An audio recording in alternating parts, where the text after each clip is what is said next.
Hello my dear students, welcome back to chemistry classes. Class 11th chemistry plus NEET plus JEE के segment में मैं श्रवण कुमार एक बार फिर से सभी बच्चों का वेलकम करता हूं।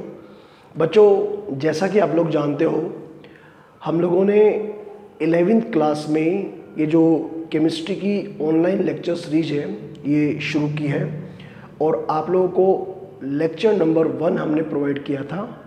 ओके, जो हमारा फर्स्ट लेक्चर था वो मैं आपको प्रोवाइड कर चुका हूँ, ठीक है, जिसके अंदर हम लोगों ने कुछ इंट्रोडक्शन, कुछ आप लोगों का जो सिलेबस है उसके रिगार्डिंग इंफॉर्मेशन और हमारा जो लेक्चर सीरीज का जो एक फॉर्मेट रहेगा, एक हमारा जो सिनेरियो रहेगा वो आप लोगों के सामने डिस्कस किया था।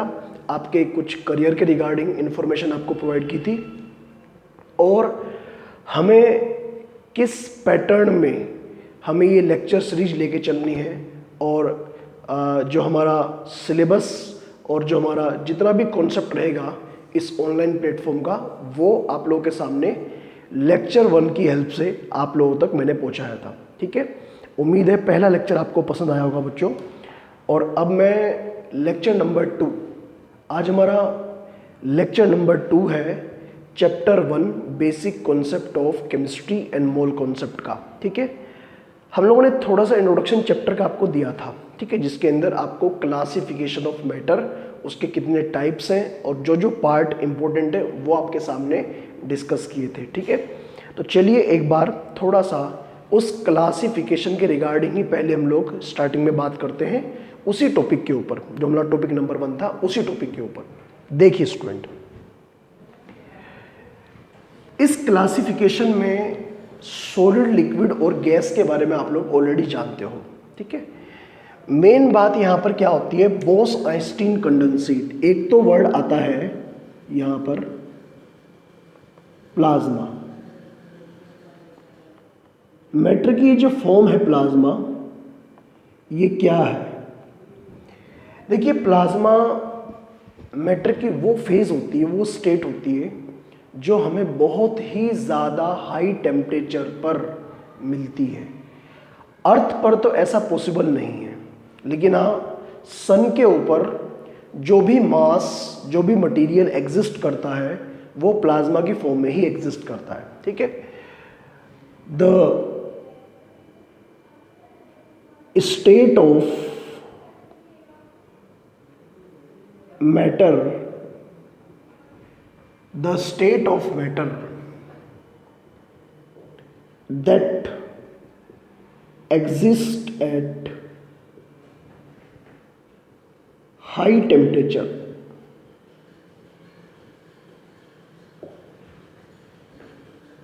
and high pressure, ये भी एक पॉइंट है, high temperature and high pressure. Pressure is called plasma. इसे हम लोग प्लाज्मा बोलते हैं। ठीक है, प्लाज्मा में आपको एक बात ध्यान रखनी है बच्चों, प्लाज्मा के अंदर every particle can be exist in independent state. जैसे एक एटम है और एटम के अंदर बहुत सारे सब एटॉमिक पार्टिकल्स होते हैं, वो सारे इंडिविजुअली मूव करते हैं, बिल्कुल फ्रीली मूव करते हैं। ठीक है, इन प्लाज्मा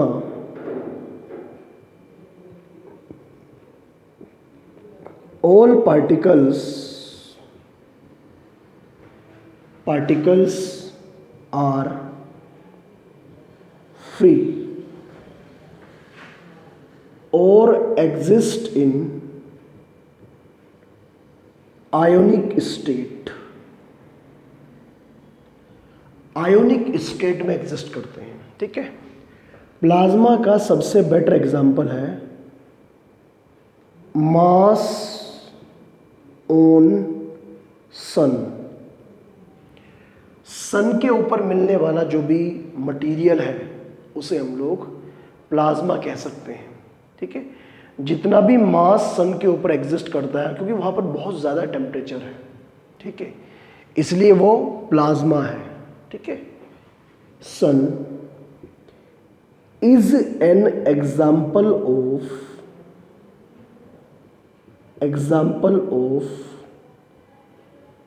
प्लाज्मा। ये प्लाज्मा का एग्जाम्पल है। पहली बात तो ये, ठीक है। उम्मीद है आप लोग मेरी बात को समझ रहे होंगे। दूसरी बात,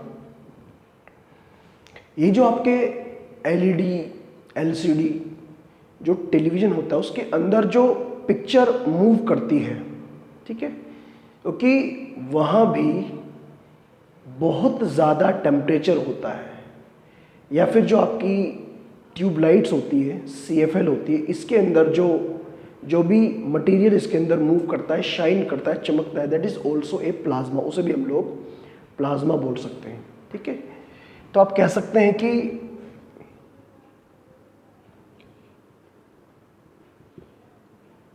the substance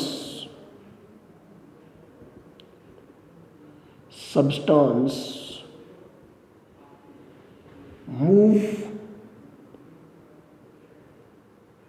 inside screen of LED or LCD is also plasma। ये भी प्लाज्मा का एग्जाम्पल है। अब इसके बाद में सेकंड नंबर पर जो पॉइंट आता है, नंबर 2 पर, सेकंड नंबर पर आता है जो हमने आपको समझाना है, Bose Einstein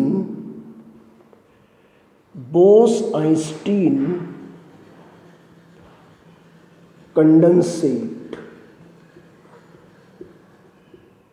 Bose Einstein condensate, ये जेसी बोस और आइंस्टीन, इन दोनों साइंटिस्ट ने मिलकर इस सब्सटेंस को डिस्कवर किया और इसके बारे में रिसर्च की, और तब जाकर पता लगा कि ये भी सब्सटेंस एक होता है। जैसे ये हाई टेम्परेचर पर मिलता है, जैसे इसकी सिचुएशन है हाई टेम्परेचर, इसकी सिचुएशन है लोवेस्ट टेम्परेचर। सब्सटेंस या फिर मैटर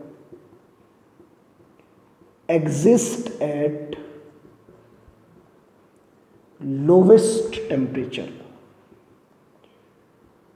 लोवेस्ट टेम्परेचर पर कौन सी कंडीशन पर? जहां पर पार्टिकल मोशन 0 हो जाता है, वेयर पार्टिकल मोशन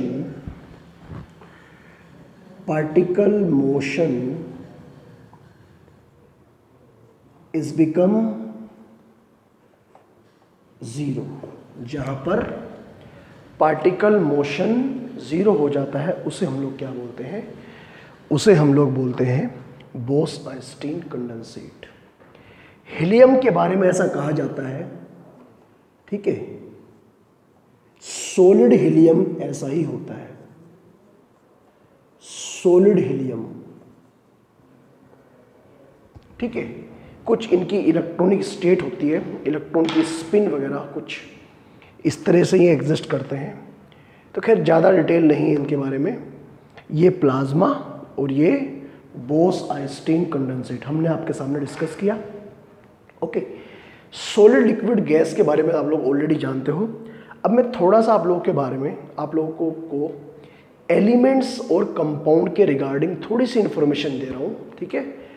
जो चीज़ें आपको पढ़नी है इस चैप्टर में काम आने वाली है या फिर आगे आने वाली, बाकी एलिमेंट्स और कंपाउंड के रिगार्डिंग तो आप लोग आगे आने वाले जो चैप्टर्स हैं, जैसे एलिमेंट के बारे में आप लोग पढ़ोगे पीरियोडिक टेबल, ठीक है, पीरियोडिक क्लासिफिकेशन ऑफ एलिमेंट, और कंपाउंड्स के बारे में आप लोग पढ़ोगे केमिकल बॉन्डिंग वाले चैप्टर में। लेकिन थोड़ी सी इंफॉर्मेशन मुझे भी आपको प्रोवाइड करनी है, ठीक है, जो हमारे इस चैप्टर में काम आएगी। तो पहले वीडियो स्टॉप करके आप लोग इस पूरे पोर्शन को नोट कर लीजिएगा, फिर मैं थोड़ा सा आगे बढ़ूंगा बच्चों।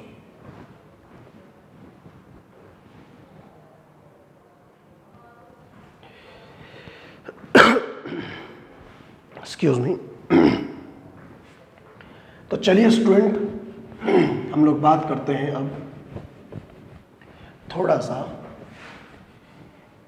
जो मैटर का हमने क्लासिफिकेशन आपके सामने डिस्कस किया था, उसके अंदर एलिमेंट्स एंड कंपाउंड्स के रिगार्डिंग थोड़ी सी इंफॉर्मेशन।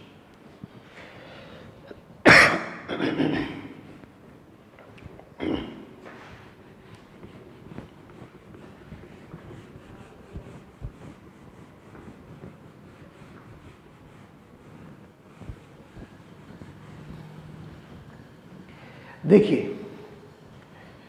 हेडिंग लिख सकते हैं आप लोग ये बात, एलिमेंट्स। एलिमेंट्स के बारे में ये कहा जाता है कि purest form of matter, matter की सबसे प्योर फॉर्म अगर कोई होती है तो वो एलिमेंट है। ठीक है, एलिमेंट बने होते हैं मेड अप ऑफ एटम्स। ठीक है, कहा जाता है कि atom is the smallest particle, atom is the smallest particle of matter. ठीक है, तो ये एटम से मिलकर बने होते हैं। लेकिन मेन पॉइंट ये है, एलिमेंट तीन टाइप के होते हैं। Elements are of three types.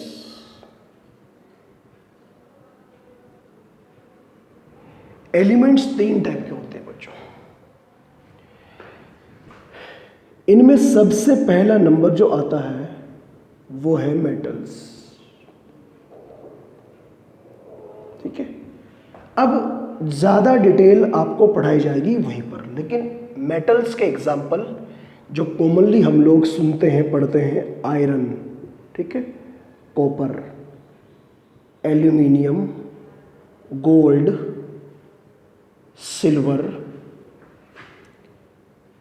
Platinum, sodium, potassium etcetera.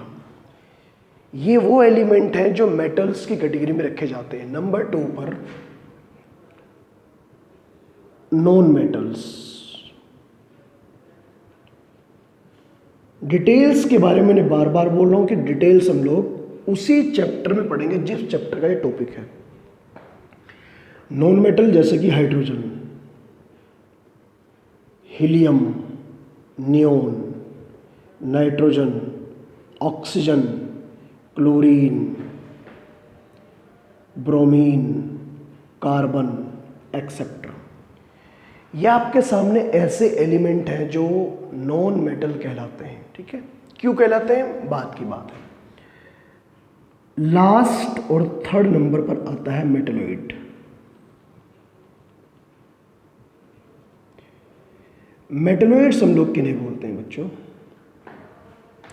जैसे कि silicon, germanium, arsenic, antimony,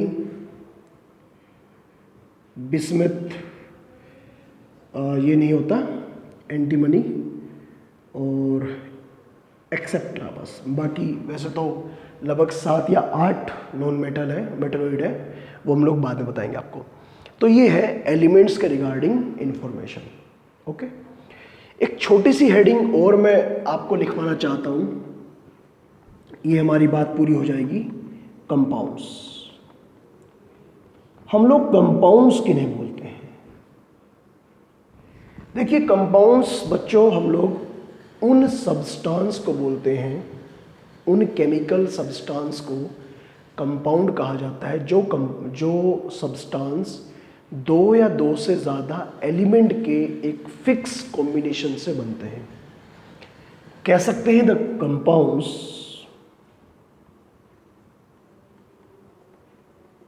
are those which form by the combination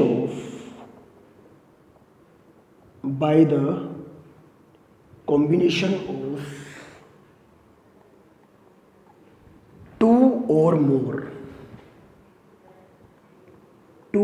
more elements in a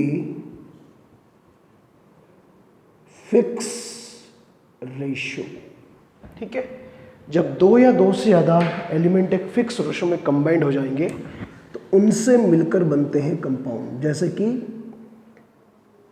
water बनता है हाइड्रोजन और ऑक्सीजन से, और जो कॉमन सॉल्ट बनता है सोडियम और क्लोरीन से। ऐसे ही मीथेन गैस बनती है बच्चों कार्बन और हाइड्रोजन से। और भाई आपने एक अल्कोहल का नाम सुना होगा, इथेनॉल बनता है C2H5OH, कार्बन हाइड्रोजन ऑक्सीजन के कॉम्बिनेशन से। तो ये तो आपके सामने एक छोटा सा इंट्रोडक्शन था जो हमने आपको मैटर का क्लासिफिकेशन समझाया था लेक्चर नंबर 1 में। ठीक है, बेसिक पोर्शन लगभग पूरा हो चुका है और अब मैं इस चैप्टर का एक बहुत ही इम्पोर्टेंट टॉपिक मैं आप लोगों के सामने डिस्कस करना चाहता हूँ। ठीक है, टॉपिक नंबर 2 है। पहले आप लोग वीडियो स्टॉप करके इस पूरे पोर्शन को नोट कर लीजिएगा, फिर हम लोग टॉपिक नंबर 2 डिस्कस करते हैं। ठीक है, उसके ऊपर आने वाले कुछ इंपॉर्टेंट न्यूमेरिकल्स। ओके,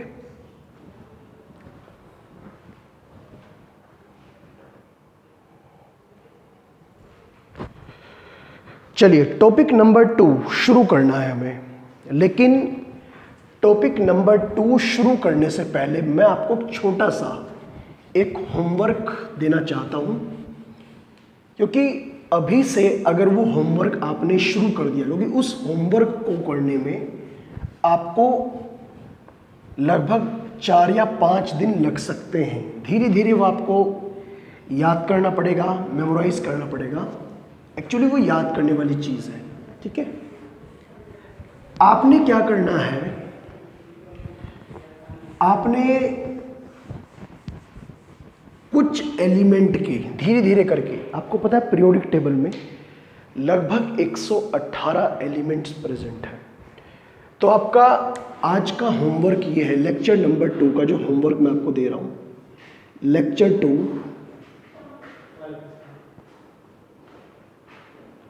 क्या होमवर्क है। आपको जो हमने ये एलिमेंट्स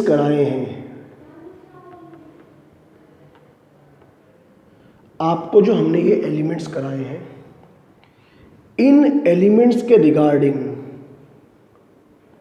आपको क्या करना है। नंबर 1, शुरुआत में 1 से लेके 1 to 30, ठीक है, इतने एलिमेंट्स एक तो याद करना है आपको इनका एटॉमिक नंबर। ठीक है, आप लोग बहुत पहले से पढ़ते आ रहे होंगे। एक आपको याद करना है इनका एटॉमिक मास, और तीसरे नंबर पर आपको याद करना है इनका एटॉमिक सिंबल। ठीक है, कुल मिलाकर आपको 3 चीजें ही याद करनी है। यह आपका छोटा सा ही होमवर्क है, बहुत बड़ा होमवर्क नहीं है। ठीक है, यह आप लोग याद कर लेंगे। ठीक है, इसके साथ मैं आपको एक होमवर्क और दे रहा हूं, छोटा सा ही होमवर्क है भी। इस होमवर्क में name and formulae of some molecules, कुछ मॉलिक्यूल्स हैं बहुत ही कॉमन मॉलिक्यूल्स, उनके कुछ नेम, उनके कुछ फॉर्मूली, ठीक है, वो हम लोग पढ़ते हैं। जैसे नंबर 1 वाटर, आपको के सर बहुत कॉमन सा दे दिया आपने, तो कोई बात नहीं है, carbon dioxide, number 3 methane, number 4 sodium hydroxide, number 5 glucose. हो गया टफ। Number 6 sucrose. ठीक है बच्चों। Number 7 urea, number 8 sulphuric acid. ठीक है, तो ऐसे करके, जैसे मैंने ये तो एक छोटा सा आपको एग्जांपल दिया कि भाई वाटर का फॉर्मूला H2O होता है, कार्बन डाइऑक्साइड का CO2, मीथेन का CH4, सोडियम हाइड्रोक्साइड का NaOH, ग्लूकोज का C6H12O6, सुक्रोज का C12H22O11, यूरिया का होता है NH2CO NH2 और सल्फ्यूरिक एसिड का होता है H2SO4। ये तो मैंने एग्जाम्पल दिया। आपको लगभग अप्रोक्स कहीं से भी सर्च करिए, लगभग 50 फॉर्मूली, ठीक है, क्या करना है आपको, लर्न करने हैं। 50 फॉर्मूले कम से कम लर्न करने हैं आपको। ठीक है, ये आपका आज का होमवर्क है। ठीक है, कम से कम इतने फॉर्मूले आप लोग याद कर लेंगे, तब जाकर आप लोग, ठीक है, थोड़ा बेस आपका प्लेटफॉर्म तैयार होगा और हमारा जो न्यूमेरिकल पोर्शन, हमारा जो टारगेट है, पर्पज है, वो तैयार होगा। अब आप कहोगे सर हम कहाँ से करें? ठीक है, देखिए बहुत बेसिक पोर्शन है, 9th क्लास 10th क्लास ये सारी चीज़ें ऑलरेडी आप लोग पढ़ चुके हैं। और जब जब आप लोग धीरे धीरे थोड़ी थोड़ी केमिस्ट्री पढ़ेंगे तो कहीं ना कहीं इस तरह के फॉर्मूले आपको टकराएंगे। तो मैं ये नहीं बोल रहा हूँ कि आपको आज ही करना है, इसके लिए आप लोग 3 4 या 5 6 दिन 1 वीक भी लगा सकते हैं। ठीक है, 1 वीक के अंदर भी आप लोग इसे कर सकते हैं कंप्लीट, क्योंकि धीरे धीरे आप लोग पढ़ना शुरू करेंगे। जैसे फर्स्ट लेक्चर देखा, आज का लेक्चर आपने देखा, फिर उसके बाद धीरे धीरे आप लोग अपने काम को प्रोसीड करेंगे, बुक ओपन करेंगे तो कहीं ना कहीं आपको ये फॉर्मूले सामने लिखे हुए दिखाई देंगे। ठीक है, ऑर्गेनिक के अंदर, इनऑर्गेनिक के अंदर, बाकी सभी चीज़ों के अंदर ये फॉर्मूले आपको दिखाई देंगे लिखे हुए। तो जहाँ भी मिले आप लोगों ने तुरंत अपनी कॉपी में नोट कर लीजिएगा। ठीक है, अपनी एक ऐसी कॉपी बनाइए जहाँ पर ये इन तरह की चीज़ें जो आपको होमवर्क दिया जा रहा है उसे आप लोग नोट करते जा रहे हो। ठीक है, देखो शुरुआत तो कहीं ना कहीं से करनी पड़ेगी ना, तो कहीं से भी शुरुआत कर दीजिए, एक किनारे से शुरुआत कर दीजिए और फिर धीरे धीरे आगे बढ़िएगा आप लोग। आपको एंजॉय आना शुरू हो जाएगा, आपको इसके अंदर इंटरेस्ट आना शुरू हो जाएगा, तो फिर आप लोग अपने आप पिकअप करना शुरू कर देंगे इस चीज़ को। ठीक है, तो 2 होमवर्क है, ये और ये, इसे जल्दी से नोट डाउन करिएगा वीडियो स्टॉप करके, और फिर हम लोग नेक्स्ट टॉपिक की तरफ, हमारा जो टॉपिक नंबर 2 हमने कहा था वो स्टार्ट करते हैं बच्चों।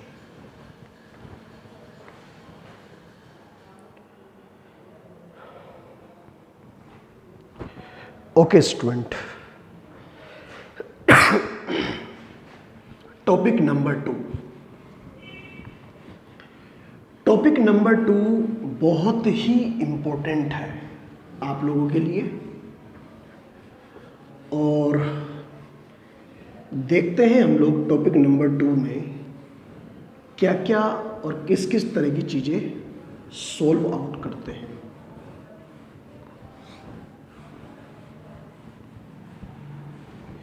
देखिए student, topic number 2,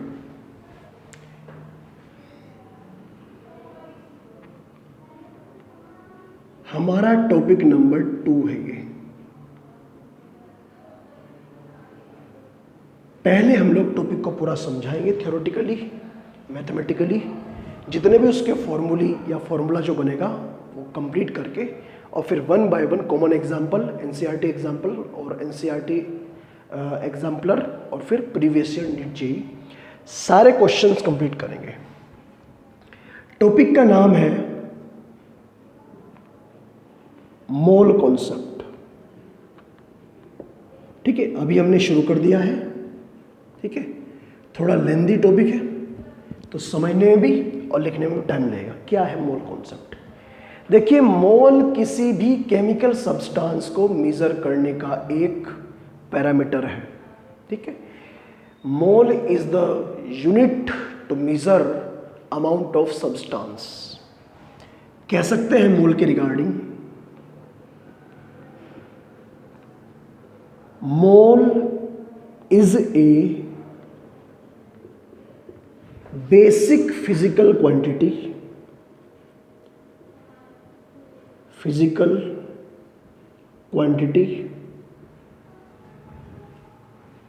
to measure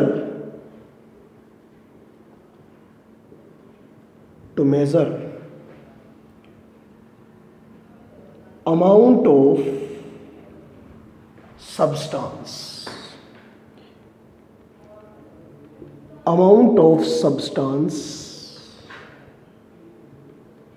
chemically और साइंटिफिकली, ठीक है। ये केवल टेक्निकल लैंग्वेज में यूज करते हैं हम लोग मोल्स, हम लोग कॉमन भाषा में यूज नहीं करते कि आप लोग मार्केट में जाकर किसी को बोल दो कि मुझे 2 मोल शुगर दे दीजिए या फिर 10 मोल सॉल्ट दे दीजिए। आम भाषा में हम लोग इसे यूज नहीं करते, इसे हम लोग केवल साइंटिफिक वे में यूज करते हैं, टेक्निकल वे में यूज करते हैं, लैब के अंदर यूज करते हैं मोल, ठीक है। आगे मैं पढ़ा रहा हूं कि unit of mole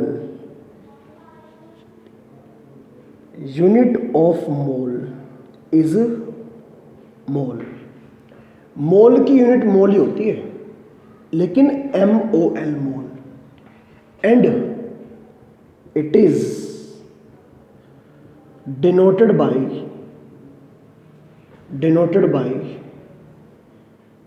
small n। ये इसका सिंबल है, ठीक है। ये इसकी यूनिट और ये इसका सिंबल है। Okay student, we have different way to calculate moles of a substance। हमारे पास अलग अलग तरीके हैं किसी भी सब्सटेंस के मोल कैलकुलेट करने के लिए।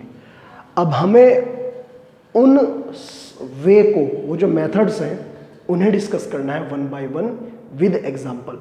अभी तो आप लोग वीडियो स्टॉप करके मोल की डेफिनेशन और क्या इसका कंटेंट है, क्या कॉन्सेप्ट है, ये नोट कर लीजिएगा। हम लोग फिर आगे बढ़ेंगे।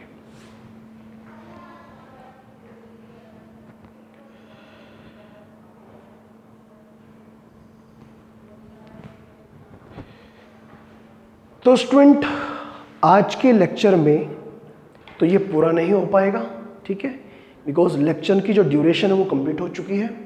लेकिन इतना ज़रूर है कि नेक्स्ट लेक्चर को, लेक्चर नंबर 3 को हम लोग यहीं से शुरू करेंगे, इसी कॉन्सेप्ट से शुरू करेंगे और अपनी बात को कंप्लीट करने की कोशिश करेंगे।